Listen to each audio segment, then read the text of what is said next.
അയ്യപ്പഭക്തന്മാരോട് വില കൂടുതൽ മേടിച്ചാൽ ചോദ്യം ചെയ്താൽ അത് ആഭാസതരമാണെന്ന് പറയുന്ന സംവിധാനത്തിലേക്ക് വരെ എരുമേലി എത്തിച്ചേർന്നിരിക്കുകയാണ്. പഴയ റേറ്റ്, അതായത് അവർ തീരുമാനിച്ച റേറ്റ്, ദേവസ്വം ബോർഡോ അല്ലെങ്കിൽ ഹൈക്കോടതിയുടെ ഉത്തരവ് പ്രകാരം തീരുമാനിച്ച റേറ്റ് അല്ല. ഈ പാർക്കിംഗ് ഗ്രൗണ്ടുകാർക്ക് ഒത്താശ ചെയ്ത് കൊടുക്കാൻ വേണ്ടി പോലീസ് ഞങ്ങൾ ഒരു തെറ്റും ചെയ്യാതെ ഞങ്ങൾക്കെതിരെ കേസെടുത്തിരിക്കുകയാണ്. എന്തൊരു മര്യാദകളാണ് ജമാഅത്തിന്റെ സ്റ്റേഡിയത്തിനകത്ത് വന്നിട്ട് വണ്ടി തടയുക. നമസ്കാരം. ശബരിമല തീർത്ഥാടന കാലത്ത് എരുമേലിയിൽ അയ്യപ്പ ഭക്തന്മാരോടുള്ള ചൂഷണം തുടരുകയാണ്. പാർക്കിംഗ് മൈതാനങ്ങളിലും ശൗചാലയങ്ങളിലുമൊക്കെ വില ഏകീകരണം സംബന്ധിച്ച് ഹൈക്കോടതി വിധിയുള്ളതാണ്. എന്നാൽ ചില പാർക്കിംഗ് മൈതാനങ്ങൾ, പ്രത്യേകിച്ച് ദേവസ്വം ബോർഡിന്റെയും സ്വകാര്യ പാർക്കിംഗ് മൈതാനങ്ങളിലൊക്കെ വാഹന പാർക്കിങ്ങിന് ഒരു ദിവസത്തേക്ക് 1000 രൂപ വരെ ഈടാക്കിയതായുള്ള പരാതി ഉയർന്നിട്ടുണ്ട്. ഇത് സംബന്ധിച്ച് ശബരിമല അയ്യപ്പ സേവാ സമാജം സംസ്ഥാന സെക്രട്ടറിയായ മനോജ് എസ് നായർ ഹൈക്കോടതിയെ സമീപിക്കുകയും അനുകൂലമായ വിധി നേടിയെടുക്കുകയും ചെയ്തിട്ടുണ്ട്. ഹൈക്കോടതി വിധി ലഭിച്ചിട്ടുണ്ടായിരുന്നു അല്ലെ? ഈ മാസം 6-ാം തീയതി ഹൈക്കോടതി നമ്മൾ കൊടുത്ത കേസുമായി ബന്ധപ്പെട്ട് ഈ മാസം 6-ാം തീയതി ഹൈക്കോടതി വ്യക്തമായൊരു വിധി പുറപ്പെടുവിച്ചു. അതിന്റെ കോപ്പി നമ്മൾ എല്ലാ ഡിപ്പാർട്ട്മെന്റുകൾക്കും ആ ആഴ്ച തന്നെ കൈമാറുകയാണ്. അതിൻ്റെ അകത്ത് ഹൈക്കോടതി വ്യക്തമായി പറയുന്നുണ്ട്, എരുമേലിയിലെ ശൗചാലയങ്ങളിലും എരുമേലിയിലെ പാർക്കിംഗ് മൈതാനമെല്ലാം ദേവസ്വം ബോർഡിന്റെ റേറ്റിനെ അടിസ്ഥാനമാക്കിയായിരിക്കണം വാങ്ങേണ്ടത്. അത് എക്സിക്യൂട്ടീവ് മജിസ്ട്രേറ്റും എരുമേലി പഞ്ചായത്ത് കമ്മിറ്റിയും പഞ്ചായത്ത് സെക്രട്ടറിയും സംയുക്തമായ റെയ്ഡ് നടത്തി പരിശോധനകൾ നടത്തണം എന്ന് വ്യക്തമായിട്ട് പറയുന്നുണ്ട്. പക്ഷേ ഈ തീർത്ഥാടന കാലഘട്ടത്തിന്റെ അവസാന ഭാഗമായിട്ട് പോലും ഇതുവരെ അത് നടപ്പിലാക്കുവാനുള്ള ഒരു നടപടികളും ഡിപ്പാർട്ട്മെന്റ് ഭാഗത്തുനിന്ന് ഉണ്ടാകുന്നില്ല. ഇതുമായി ബന്ധപ്പെട്ട് ഞങ്ങൾ പഞ്ചായത്ത് സെക്രട്ടറിക്ക് പരാതി കൊടുത്തു. അദ്ദേഹത്തെ നേരിട്ട് കണ്ട് സംസാരിച്ചപ്പോഴൊക്കെ അത് കൊടുക്കാം എന്ന് പറഞ്ഞ് കഴിഞ്ഞ ദിവസമാണ് അത് കൊടുത്തത്. പക്ഷെ ഇതിന്റെ ഒരു കുഴപ്പം എന്താണെന്ന് വെച്ചാൽ ഇത് പത്രമാധ്യമങ്ങളിലെല്ലാം ഇതിനെക്കുറിച്ച് അറിവ് വന്നതാണ്. എന്നിട്ട് പോലും ഇവിടുത്തെ ചില പാർക്കിംഗ് ഗ്രൗണ്ടുകാരും ശൗചാലയക്കാരും ഒക്കെ ഇങ്ങനൊരു സംഭവമേ ഇല്ല എന്നുള്ള രീതിയിൽ അവർക്ക് തോന്നിയപടി വാങ്ങുകയാണ്. ഇന്നലെ തന്നെ നമ്മളെ കണ്ടു 2 പോലീസുകാർ ചായ കുടിച്ചതിന് 30-60 രൂപ വരെ അവർക്ക് വരെ അത് ഇതുപോലൊരു അനുഭവം ഉണ്ടായിട്ട് പോലും ശക്തമായ നടപടികൾ സ്വീകരിക്കുവാൻ തയ്യാറില്ല. അത് ഒരുപക്ഷെ രാഷ്ട്രീയ സമ്മർദ്ദമായിരിക്കാം, അല്ലെങ്കിൽ വേറെ എന്തെങ്കിലും സമ്മർദ്ദങ്ങളായിരിക്കാം. പക്ഷെ അവർക്ക് സ്വതന്ത്രമായിട്ട് അത് ചെയ്യാൻ സാധിക്കുന്നില്ല. ഈ സ്വകാര്യ പാർക്കിംഗ് ഗ്രൗണ്ടുകളൊന്നും ഈ റവന്യൂ ഡിപ്പാർട്ട്മെന്റുകൾക്ക് പരിശോധിക്കാൻ അവർക്കൊക്കെ എന്തോ ഒരു ഭയം പോലെയാണ്.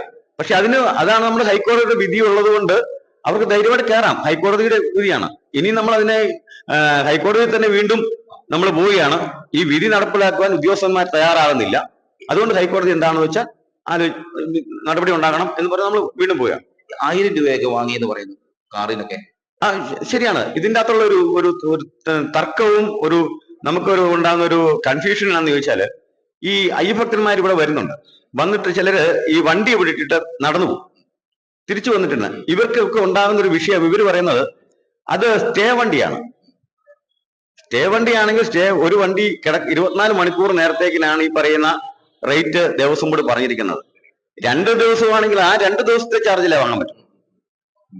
അപ്പൊ ഇവര് ഈ പാർക്കിംഗ് ഗ്രൗണ്ടുകാരും മറ്റുള്ളവരെല്ലാം തന്നെ ഏത് പാർക്കിംഗ് ഗ്രൗണ്ട് ആയാലും, ഇപ്പൊ വാവി സ്റ്റേഡിയം ആയാലും ദേവസ്വത്തിന്റെ ആയാലും അതുപോലെ സ്വകാര്യ പാർക്കിംഗ് ഗ്രൗണ്ടുകളൊക്കെ ആയാലും അവരത് പറയുന്നില്ല. അവര് പറയുന്നത് 1 മണിക്കൂറേ ഉള്ളൂ പാർക്കിംഗ് ടൈം. ശരിക്കും ദേവസ്വം ബോർഡിന്റെ കണക്കെന്ന് പറയുന്നത് കാറിനൊക്കെ എത്ര രൂപയാണ്? കാറിന് 30 രൂപ, ബസ്സിന് 100 രൂപ, ഇങ്ങനെയൊക്കെയാണ്. പക്ഷേ ഇപ്പൊ കൊടുക്കുന്ന എല്ലാം ഒരു റേറ്റാണ്. രാത്രി വേറെ റേറ്റാണ്. പക്ഷെ ഇതിന് ഞാൻ പറഞ്ഞില്ല, ഇപ്പൊ തന്നെ ഈ കക്കൂസിൽ നമ്മൾ ചെന്നാൽ, ഒരു പരിശോധനയുമായി ചെന്നാല്, ഉദ്യോഗസ്ഥന്മാർ ചെന്നാൽ അന്നേരം തന്നെ എല്ലാം ക്ലിയർ ആയിരിക്കും. ഇവര് പോകുന്നത് ഇതിന് തൊട്ട് മുമ്പ് കഴിഞ്ഞ ഉടൻ തന്നെ ഇത് മാറ്റുന്നു, അവർക്ക് ഇതുണ്ട്.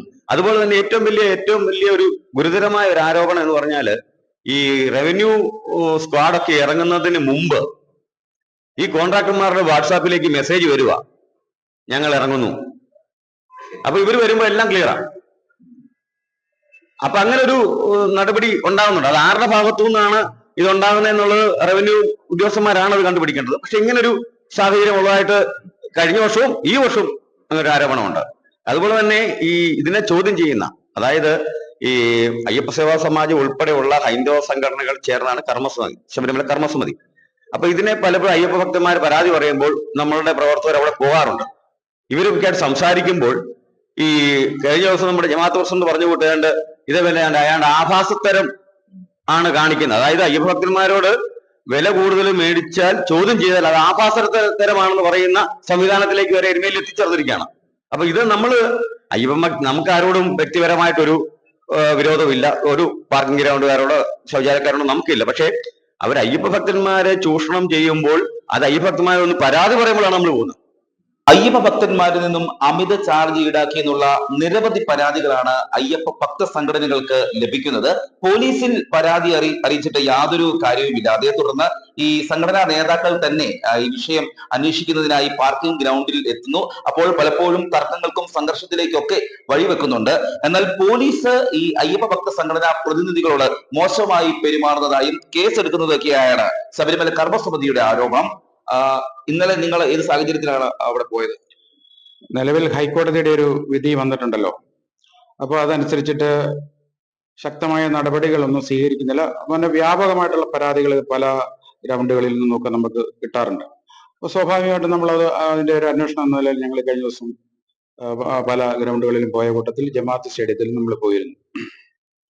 അപ്പോൾ അവിടെ ഞങ്ങൾ ചെല്ലുന്ന സമയത്ത് പഴയ റേറ്റ്, അതായത് അവർ തീരുമാനിച്ച റേറ്റ്, ദേവസ്വം ബോർഡോ അല്ലെങ്കിൽ ഹൈക്കോടതിയുടെ ഉത്തരവ് പ്രകാരം തീരുമാനിച്ച റേറ്റ് അല്ല, അവർ തീരുമാനിച്ച ഡേറ്റ് അവിടെ വെച്ചത്. അപ്പൊ അതിനെക്കുറിച്ച് ഞങ്ങൾ സംസാരിച്ചപ്പോൾ അവർ പറയുന്നത് ഞങ്ങൾക്ക് പഞ്ചായത്തും ജമാഅത്തും നിർദ്ദേശം തന്നിരിക്കുന്നത് ഇങ്ങനെയാണ്. അപ്പൊ അതിന്റെ വ്യക്തമായിട്ടുള്ള ഡീറ്റെയിൽസ് ഒക്കെ ഞങ്ങളുടെ കയ്യിലുണ്ട്, അവർ പറഞ്ഞത് സംബന്ധിച്ചുള്ള കാര്യങ്ങൾ. അപ്പൊ അത് ഞങ്ങൾ പറഞ്ഞ് തിരിച്ചു കയറി പോരുന്ന സമയത്ത് ശബരിമല പേട്ടതുള്ളൽ എന്ന് പറഞ്ഞ ഒരു ആചാരപരമായിട്ടുള്ള വലിയൊരു കാര്യമാണ് ഭക്തരെ സംബന്ധിച്ചിടത്തോളം. അത് തടസ്സപ്പെടുത്തിക്കൊണ്ട് വണ്ടി തടയുന്നു, വണ്ടി തടഞ്ഞ് ഗ്രൗണ്ടിലോട്ട് കയറ്റുന്നു. അപ്പൊ ഇത് അവിടെ നിന്ന് CPIയോട് പോലീസിനോട് നമ്മൾ പറയുന്നു, സാറേ ഇത് ശ്രദ്ധിക്കുന്നു. അപ്പൊ അവർ വളരെ നിഷേധാത്മക നിലപാട് സ്വീകരിച്ചു. അപ്പൊ ഞങ്ങൾ ഈ അന്വേഷണവും ഞങ്ങളുടെ ഈ ഇടപെടലും കൃത്യമായിട്ട് നമ്മളത് ചെയ്തുകൊണ്ടിരിക്കെ ഞങ്ങളെ മനഃപൂർവ്വം നമ്മുടെ ഈ ശ്രമങ്ങൾ പരാജയപ്പെടുത്താൻ വേണ്ടി, അല്ലെ ഹിന്ദു സംഘടനകളെ നിശബ്ദമാക്കാൻ വേണ്ടി, ഈ പാർക്കിംഗ് ഗ്രൗണ്ടുകാർക്ക് ഒത്താശ ചെയ്തു കൊടുക്കാൻ വേണ്ടി പോലീസ് ഞങ്ങൾ ഒരു തെറ്റും ചെയ്യാതെ ഞങ്ങൾക്കെതിരെ കേസെടുത്തിരിക്കുകയാണ്. ശരിക്കും പറഞ്ഞു കഴിഞ്ഞാൽ അവിടെ നിന്ന് പോലീസ് ഉദ്യോഗസ്ഥനോട് സംസാരിച്ചത് മാത്രമേ ഉള്ളൂ വേറെ. പക്ഷെ വേറെ ഒരു CPI ആയിട്ടുള്ള ഒരു പെൺകുട്ടി കേസ് കൊടുത്തിരിക്കുന്നു. ഞങ്ങൾ അനാവശ്യം പറഞ്ഞായിട്ടും പറഞ്ഞ് കേസ് കൊടുത്ത് ഞങ്ങളെ പഠിപ്പിച്ച് ഞങ്ങളെ അവിടെ കസ്റ്റഡിയിലെടുത്തു.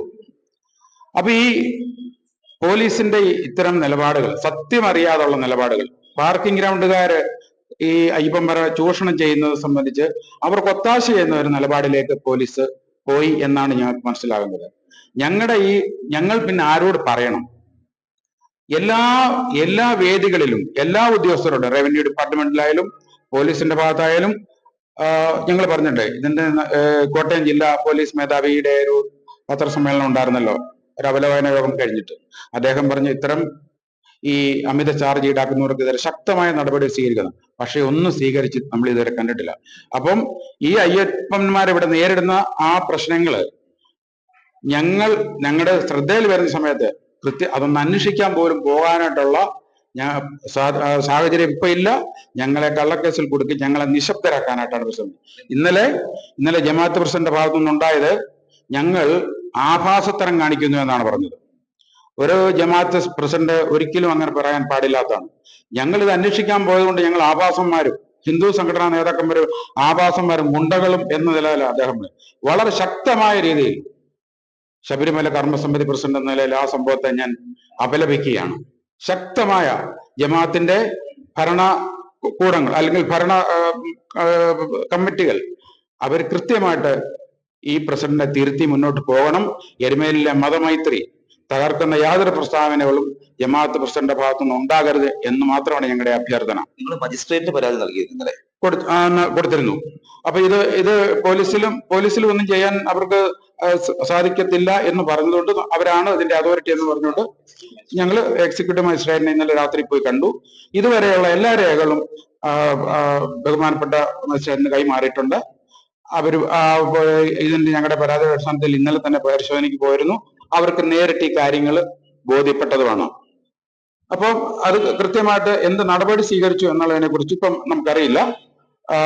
വരും ദിവസങ്ങളിൽ അതിനെക്കുറിച്ച് അല്ലെങ്കിൽ അടുത്ത മണിക്കൂറുകളിൽ അതെന്താണെന്നുള്ളത് നമുക്ക് മനസ്സിലാക്കാൻ പറ്റുള്ളൂ. പോലീസിന്റെ നടപടിക്കെതിരെ കോടതിയിലേക്ക് പോകാനുള്ള സാധ്യത തീർച്ചയായിട്ടും ഞങ്ങൾ ചെയ്യാത്ത തെറ്റിന് ഞങ്ങളെ മാനസികമായിട്ടും ശാരീരികമായിട്ട് പോലും എന്റെ കൂട്ടത്തിലുണ്ടായിരുന്ന ഒരു സഹപ്രവർത്തകനെ ശരിക്കും പറഞ്ഞാൽ ശാരീരികമായിട്ട് പോലും അദ്ദേഹത്തിന് ഒരു ഇത് ഈ വിഷയം എരുമേലി മഹല്ല ജമാഅത്ത് കമ്മിറ്റി പ്രസിഡന്റുമായി ഞങ്ങൾ സംസാരിച്ചു. അദ്ദേഹം നൽകിയ മറുപടി ഇങ്ങനെയാണ്. താൻ അത്തരത്തിലുള്ളൊരു വാക്ക് പ്രയോഗിച്ചിട്ടില്ല എന്നാണ് അദ്ദേഹം വ്യക്തമാക്കുന്നത്. ആ വാക്കുകൾ നമുക്ക് കേൾക്കാം. ഹലോ. അങ്ങനെ പറയുന്നുണ്ടായിരുന്നേ. അല്ല, ഞാൻ അങ്ങനെ ആവാസൻ എന്നുള്ള വാക്ക് ഇന്നലെ ഉപയോഗിച്ചിട്ടേ ഇല്ല. ഞാനത് സാധാരണ ഉപയോഗിക്കുന്ന വാക്കുമല്ല ആവാസൻ എന്ന്. ശരി. ഓ. എന്തൊരു മര്യാദകളാണെന്ന് ഞാൻ ചോദിച്ചു. അത് ശരിയാ. ഓ ശരി.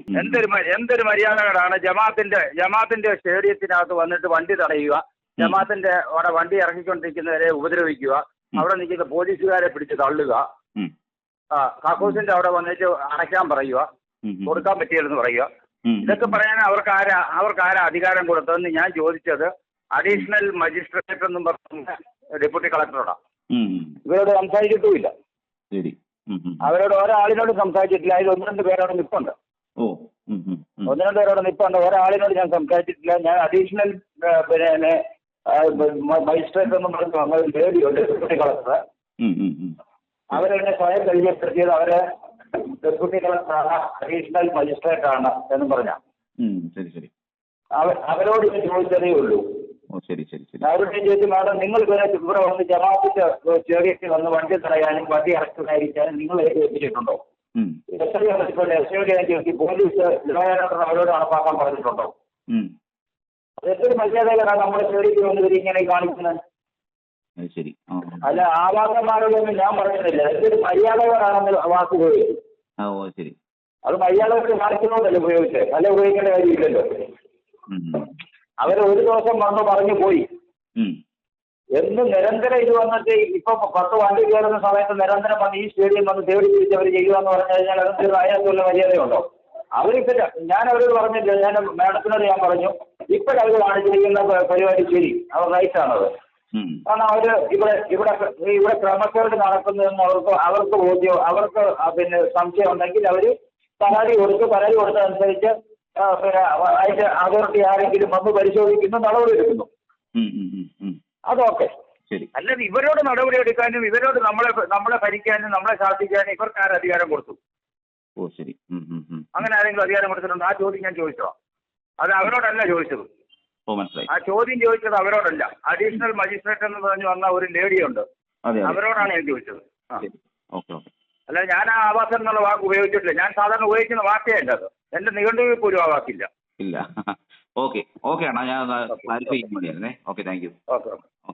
പീഡനം നേരിടേണ്ടി വന്നിട്ടുണ്ട്. തീർച്ചയായിട്ടും അതിന്റെ എഫ്ഐആറിന്റെ കോപ്പി കിട്ടുന്ന മുറയ്ക്ക് ഞങ്ങൾ നിയമവിദഗ്ധരുമായിട്ട് ആലോചിച്ചിട്ട് സംഘടനയുമായിട്ട് ആലോചിച്ച് ഞങ്ങൾ ശക്തമായിട്ട് തന്നെ മുന്നോട്ട് പോകാനാണ് തീരുമാനിച്ചിരിക്കുന്നത്.